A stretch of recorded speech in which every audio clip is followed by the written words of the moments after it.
Hello everyone, उम्मीद है आप सभी अच्छे होंगे। आज हम बात करेंगे कि जब आप एग्जाम हॉल के अंदर होते हैं तब आप एग्जाम के प्रेशर के कारण होने वाले स्ट्रेस को कम कैसे कर सकते हैं।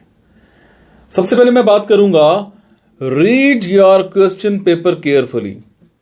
हमें क्वेश्चन पेपर मिलते ही सबसे पहले उसे अच्छे तरीके से पढ़ना है। हमें क्वेश्चन पेपर को कम से कम 10 से 15 मिनट देने हैं। इन 10 से 15 मिनट्स के बारे में हमें सोचना ही नहीं है कि ये वेस्ट होंगे या नहीं होंगे। कुछ लोग क्या गलती करते हैं, वो गलती करते हैं कि क्वेश्चन पेपर मिलते ही उसे सॉल्व करने लग जाते हैं, लेकिन आपको ऐसा नहीं करना है।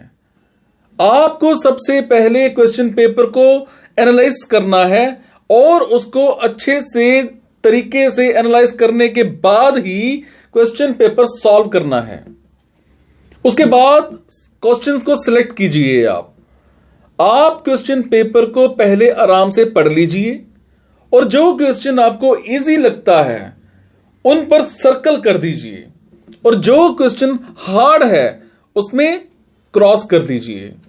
इससे आपको पता लग जाएगा कि कौन सा क्वेश्चन आपको पहले करना है और कौन सा क्वेश्चन आपको बाद में करना है। ज्यादा मार्क्स लेने के लिए इजी क्वेश्चंस हम पहले करेंगे और हार्ड क्वेश्चंस बाद में करेंगे, क्योंकि हार्ड क्वेश्चंस में ज्यादा टाइम कंज्यूम हो जाएगा आपका।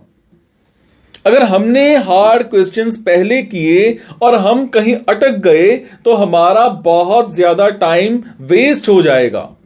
इसलिए क्वेश्चंस को सिलेक्ट करते समय हमें बहुत ही सावधानी रखनी है। Don't stuck with the question. अगर आप क्वेश्चन पेपर सॉल्व करते समय एक ही क्वेश्चन पर बार बार अटक रहे हैं तो उस क्वेश्चन पर ज्यादा टाइम वेस्ट मत करिए और उस क्वेश्चन को वहीं पर छोड़ दीजिए और दूसरा क्वेश्चन सॉल्व करने में लग जाइए। आप उसको शुरू कर दीजिए। अगर आप बार बार वही क्वेश्चन सॉल्व करते रहेंगे जिसमें आप अटक रहे हैं या अटके हुए हैं तो ऐसा करने से आपका टाइम वेस्ट होगा और आप डिप्रेशन में चले जाएंगे और आपके ऊपर एग्जाम प्रेशर बन जाएगा।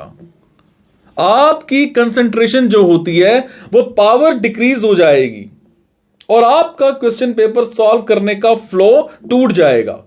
इसलिए दोस्तों, अगर कोई क्वेश्चन पेपर, कोई क्वेश्चन में प्रॉब्लम आ रही है आपको तो वो कर रहा है तो उसे वहीं छोड़ करके आगे बढ़ जाइए। Ask your instructor. अगर आपको क्वेश्चन पेपर सॉल्व करते समय किसी क्वेश्चन में कोई प्रॉब्लम लग रही है तो बिना टाइम वेस्ट किए अपने इंस्ट्रक्टर से पूछ लीजिए, क्योंकि कभी क्वेश्चन में कोई डाटा मिसिंग होता है या फिर कोई इंफॉर्मेशन प्रॉपर नहीं होती है। आपका इंस्ट्रक्टर उस प्रॉब्लम को चेक करके बता देगा कि आप उसको करें या ना करें और आप उस क्वेश्चन को तुरंत छोड़ करके दूसरा सॉल्व करने में लग जाइए। Take a break. आपको क्वेश्चन पेपर सॉल्व करते समय बीच बीच में ब्रेक लेना चाहिए। ब्रेक लेने से आपका दिमाग रिलैक्स हो जाएगा और एक नई एनर्जी के साथ काम करेगा। आप ब्रेक के लिए पानी पी सकते हैं। एक घंटे के बाद आप 1 गिलास पानी पी सकते हैं और 10 से 15 मिनट के बाद आप एक घूंट पानी भी पी सकते हैं। ऐसा करने से आपका माइंड फ्रेश रहेगा और आपकी कंसंट्रेशन पावर इंक्रीज होती चली जाएगी।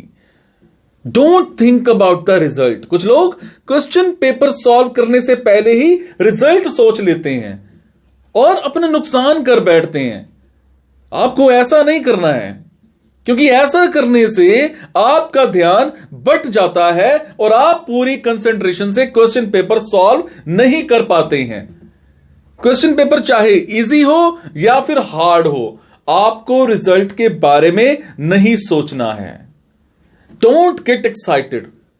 कुछ लोग क्या करते हैं, क्वेश्चन पेपर में इजी क्वेश्चन देख करके ज्यादा एक्साइटेड हो जाते हैं और एक्साइटेड होने के कारण वो छोटी छोटी गलतियां कर बैठते हैं, जिसके कारण क्या होता है कि उनका जितना भी पूरा का पूरा क्वेश्चन होता है वो सारा गलत हो जाता है। इसलिए क्वेश्चन पेपर को देख करके एक्साइटेड बिल्कुल भी नहीं होना है, चाहे क्वेश्चन पेपर कितना भी इजी क्यों ना हो। Don't get depress. दोस्तों, अगर आपको क्वेश्चन पेपर हार्ड मिल जाता है तो डिप्रेशन में बिल्कुल भी नहीं जाना है, क्योंकि क्वेश्चन हार्ड है या इजी है, ये क्वेश्चन पेपर को देख करके नहीं बताया जा सकता, वो क्वेश्चन को सॉल्व करने के बाद ही पता चलता है। कई बार ऐसा होता है कि जब हम क्वेश्चन पेपर देखते हैं तो हमें ऐसा लगता है कि पास भी होंगे कि नहीं होंगे, लेकिन जब हम क्वेश्चन पेपर सॉल्व करना शुरू करते हैं तो सारे के सारे क्वेश्चंस आसानी से सॉल्व हो जाते हैं और हमारे अच्छे मार्क्स भी आ जाते हैं। दोस्तों, अगर आप मेरी बताई गई इन बातों को फॉलो करते हैं तो आप एग्जाम के दौरान होने वाले स्ट्रेस से बच सकते हैं। मेरा ये वीडियो आपको कैसा लगा मुझे कमेंट के जरिए जरूर बताइएगा। आपके कमेंट से मुझे प्रेरणा मिलती है कुछ अच्छा करने की, कुछ नया करने की। और ये वीडियो अपने उन दोस्तों तक भी भेजिएगा जो एग्जाम में स्ट्रेस लेकर के बैठ जाते हैं।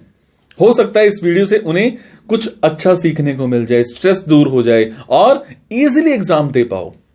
Thank you so much guys. मुस्कुराते रहो और अच्छे अच्छे पेपर करते रहो। Thank you.